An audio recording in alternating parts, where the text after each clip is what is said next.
আমার এক ছোট্ট মাসুম বাচ্চা মাদ্রাসার ছাত্রীকে এক ইসকনের সদস্য আমার এই বোনকে ধর্ষণ করেছে। আপনারা শুনছেন না? আমার এই বোনকে ধর্ষণ করেছেন। আমার এই বোন বিচার চায়, কালিয়াকৈরের মাটির মুসলমানদের কাছে বিচার চায়।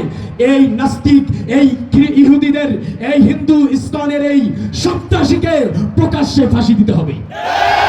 কথা বলেন না কেন? প্রকাশ্যে ফাঁসি দিতে হবে, নাহলে আগুন জ্বলবে এই কালিয়াকৈরের মাটিতে।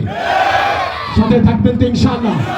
আজকে জুমার নামাজে আলোচনা করেছি, জুমার নামাজের পরেও মৌচাকে আমরা এরকম ভাবে সম্মেলন করেছি। একটি মেসেজ দিতে চাই প্রশাসনের ভাইদেরকে, যদি আমার ওই ছোট্ট মাসুম বাচ্চা যাকে ধর্ষণ করা হয়েছে, আজকে কোনো মুসলমান যদি ধর্ষণ করত, আমার বন্ধু এই যে হাসিবুর রহমান হাবিবি অনেক কষ্ট করেছেন, বিশাল মিছিল নিয়ে সবিপুর থেকে গিয়েছে, এরকম ভাবে বিভিন্ন জায়গা থেকে গিয়েছে। আমি একটি কথা স্পষ্টভাবে বলতে চাই, কোন মানুষ চিনি না, এই ধর্ষকের ফাঁসি যদি না হয় তাহলে লাগাতার আন্দোলন চলতেই থাকবে।